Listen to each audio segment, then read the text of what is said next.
gugma sa kinabuhi. Even, O Lord, sa luwas ka na mo, na di ka napatugkad, na siya ng kaluyan, kanyang mihawas, kaulipon niya sa salas. Pabilin sa ngiti, pagdala na diya sa kahayag ni Kristo. Bisan pa man, O Lord, nga mo naming mga tinubos diya ka Kristo, dagan ming giyagihan ng mga kalisod, pag-antos, mga kasakit. So, we're so thankful, Lord, that na ay magpulong na ang imong Black Espiritu na agak ka na mo tanan, hatag ng paglahutay, paglaong, kalinaw sa suluran na mo, knowing for a faithful God, a God who helps time of need. Maglay panahon mo, lamin ang hinanglan sa imong grasya kaluoy ng Diyos. Sa padayon, nagsangpit, kanimo ninimtak na sa hapon, sa panimbahon. Nung padayon ay mong pakuban, padayon ng grasya sa walang Espiritu, mga bukbok, bansi mong mga pulong, bansi mong lagat, Pastor Cristo. Sa mong pagpadayon sa hapang na panimbahon. O Lord, may you bless that all will truly, O Lord, profit from your word, your holy word, kami nga dili lang imong aminaw na ma-apply o pansin mong grasya sa mong kinabuhi. Mutubo yun sa pagkahangtong ng mga Kristohan. Hindi magpabiling ng mga warag hapon. Inong Diyos, maluoy ka. Ikaw ang paglaong busa. Padayon ng simba ng hapuna. O tabangin as we prepare again and start with our meditation. Imo ni mag-andam na pud ka na mo sa pagsimba ni mo sa Espiritu kamatauran na dunay kalipay, dunay paglaom, dunay pagtahod, hadlok ni kanimo. Nung Diyos ang nangitugyan, padayon ng pinambahon, padayon ng kung may protektahan, we can tanan ng distraction sa among mga kaaway. We may truly receive all the spiritual blessings from you this afternoon. Lead these things in Jesus' name. Amen. Amen.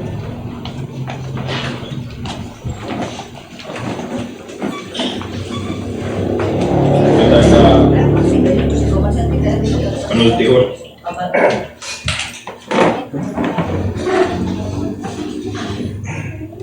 Kasunod na pagbasa o pamalandong sa panultior at Proverbs na pamalandungan mga versikulo 16 ngadto sa 21.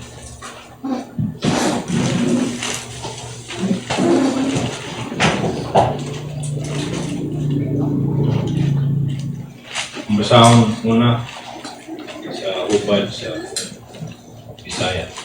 Panultihon 22, 16 ngadto sa 21. Siya nga nagdaog-daog sa kabos aron sa pagkadaghan sa iyang pahandi o manghatag ngadto sa adunahan, mudangat lamang ngadto sa kawaladon. 17, kiling ang imong idulongog o pamatia ang mga pulong sa maalamon o pasunda ang imong kasing-kasing sa akong kahibalo. Kay kini makalipay kung ikaw magtipig niini diha kanimo. Kung ang tanan niini andam diha sa imong mga ngabil. Sinuibi aron ang imong pagsalig maanaa sa Ginoo. Ang akong gipahibalo kini kanimo karong adlaw nganha gayud kanimo. Wala ba ako na makasulat alang kanimo og 30 ka panultihon sa pagtambag o sa kahibalo aron sa pagpakita kanimo unsay gusto ug matuod aron ikaw maghatag og matuod matubag ngadto sa nagpadala kanimo. Saan ko na ako umubad sa English NASB. He who oppresses the poor to make more for himself or who gives to the rich will only come to poverty. 17, incline your ear and hear the words of the wise and apply your mind to my knowledge, for it will be pleasant if you keep them within you, that they may be ready on your lips, so that your trust may be in the Lord. I have taught you today, even you.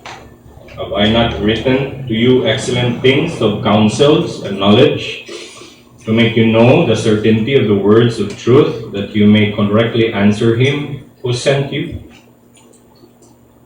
So muna, no? So, din sa Proverbs 22:16, no? He who oppresses the poor to make more for himself, or who gives to the rich, will only come to poverty. So, giskot rin doon na yung mga tao, sila nga nagdaog-daog sa kabos. Na yung mga tao nagdaog-daog sa kabos. Haron, mapadaghan nila ang ilang bahandi, no? Pinaagi sa mga paglimbong nila, pagpangilkil, o sa ubang mga dili makatarunganong pamaagi. Sila, ingon ng versikulo 16, mudangat lamang sa kawadon. Bili lang ka na, ingon po din og sila, pod ng mga tao nga nagahatag sa mga adunahan o sa mga gamhanan panila, no? Aron makabaton og pabor para sa proteksyon nila sa ilang mga bahandi, no? Ilan ang gigamit, no? Dili lang magpakitang gilas o panghambog, pero napod sila tuyo, no? Nga nang manghatag po sila sa mga adunahan o mga gamhanan panila aron makabaton po sila pabor o maproteksyonan po ng ilang mga bahandi nga ila pong kuha gikan sa pagdaog-daog diha sa mga kabos. Pero malagi unsa may kadangatan na kinitanan mga kawang lamang tungod kay ingon ang pulong sa Dios dinhi sa bersikulo 16 nga mudangat lamang kini sa kawadon, no? He who oppresses the poor to make more for himself, or who gives to the rich, will only come to poverty. Insa may atong mga hunahunaan ni ining klase nga tao, no? Ining panahon na wala no? Na perme sa headline si Kibuloy. Nga mo yung kidaog-daog yung mga membro, yung mga sakop diya siyang simbahan kuno, no? Aron mo na aron siya madaghan ang iyang bahandi nagi sa pagdaog-daog siyang mga membro. Dayon hatag po siya sa mga dato ang mga pananapot sa proteksyon. Naproasa naman siya karon, no? Nagtago na. Ano mo na sa iyang pagtago, no? Na siya sa kawadon. Dayon kung pamatud-an na sad-an gyud siya sa mga gipang-akusar siya karon, nang matuman gyud ning pulong dinhi sa Ginoo nagingon nga dangat lamang kini sa kawadon. So, makita nato, no, kaning mga daotang tao diri sa kalibutan, di gyud na club yun sa Ginoo nga dili silutan.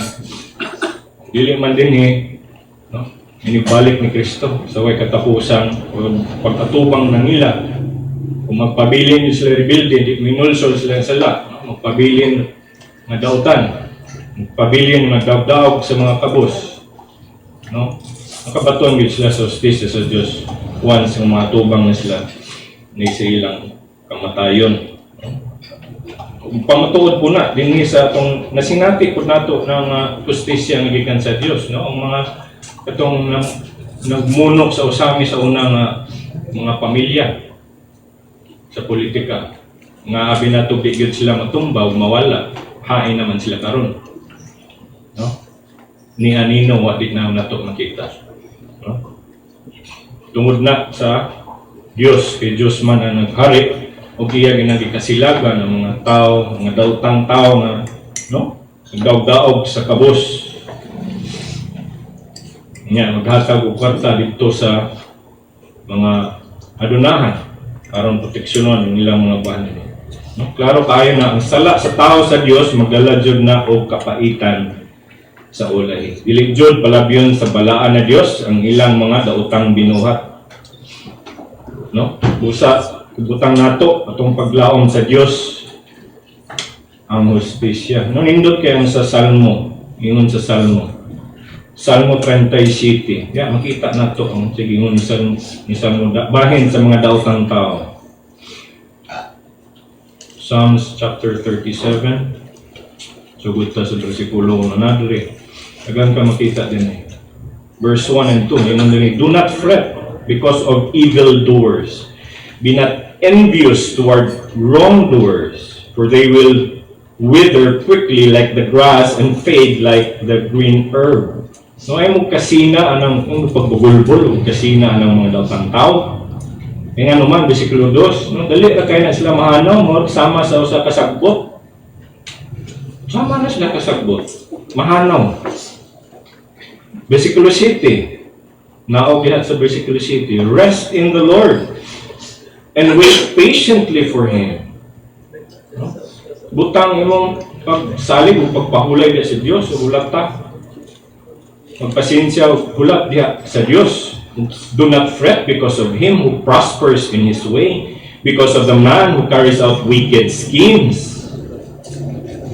Taangay magbagulbol. Cease, verse 8, cease from anger and forsake wrath. Do not fret. It leads only to evil doing. Muna yung sugog yun ng Diyos nga, ay balusig dautan ang dautan. Okay. Maapil ka sa ilang pagkadautan, silutan kakapil sa Ginoo. Verse 10, yet a little while, and the wicked man will be no more. Kaning daotan nga tao, dili na magdugay. No, kung gaugot manggid ta sa mga daotang tao ng kalibutan na, kung salig ta sa Ginoo, muamputan niya. No? Naaman gyud ang gobyerno, mga otoridad nga musilot anak nila. Pero atong paglaom na sa Dios, kay sigurado ang justisya makabot, mahatag. No? Yet a little while and the wicked man will be no more. And you will look carefully for his place and he will not be there. Wala na diha. Sure ball. Ang mga daotan di mahanaw gyud na sila. Tubangan sa Dios. Bersikulo 20, katapusan atong pamalandungan sa chapter 37. But the wicked will perish, and the enemies of the Lord will be like the glory of the pastures. They vanish like smoke. They vanish away. Sama sa aso, mga wala. Kung makita ko na ito, manotice na rin na ito, ibutang rin sa salmista nga, the enemies of the Lord. Munang, ingon yun ang Ginoong Diyos na, vengeance is mine. Ako ang pagbalos. Dili ta angayan ng balos mga dautan. No?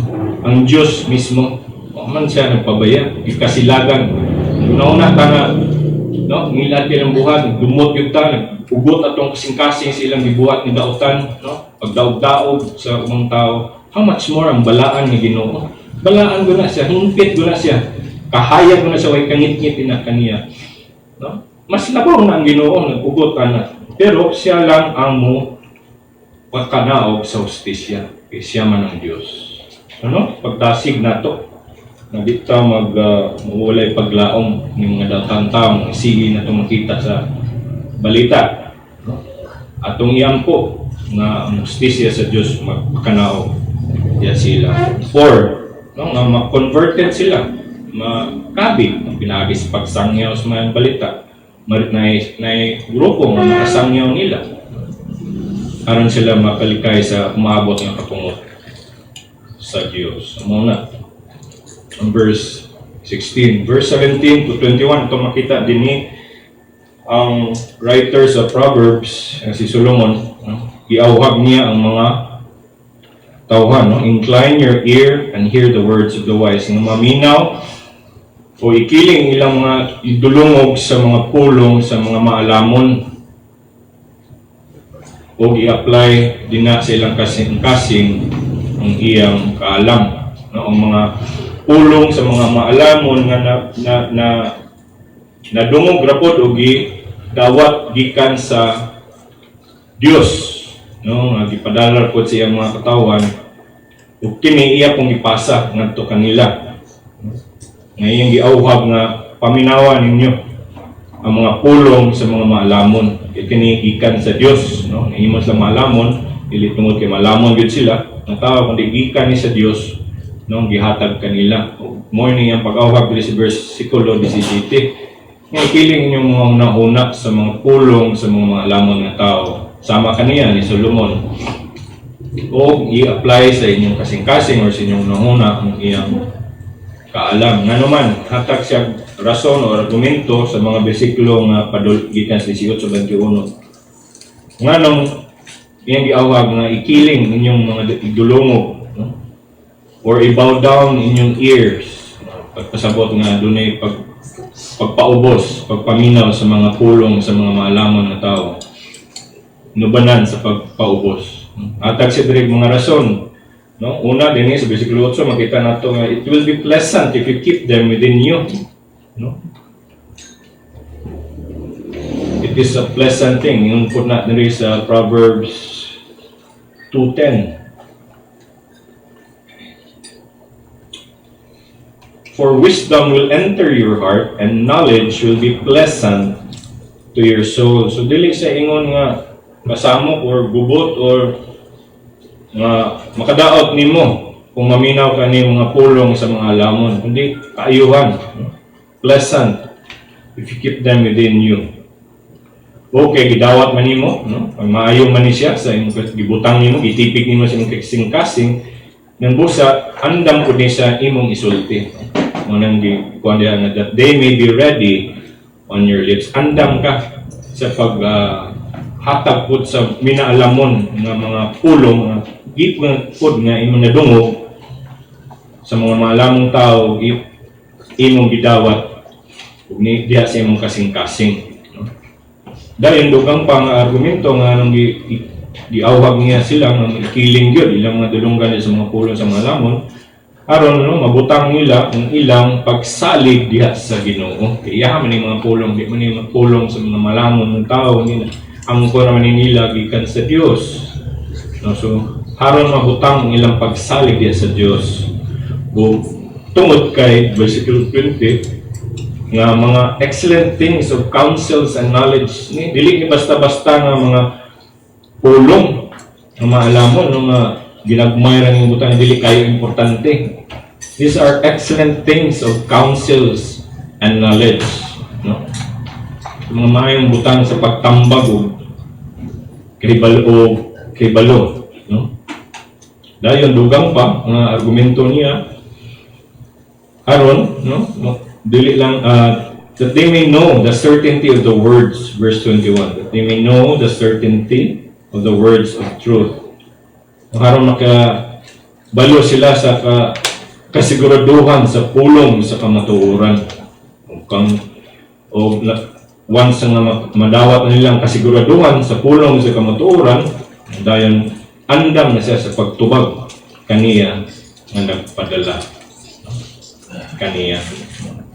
To make you know the certainty of the words of truth, that you may correctly answer him who sent you. So, una, no, ang tambag ni Solomon sa iyong mga katawhan o angay po nato, no, mga dawaton o paminawon mga pulong sa mga malamon sama ni Solomon nagisulat sa Anultiho.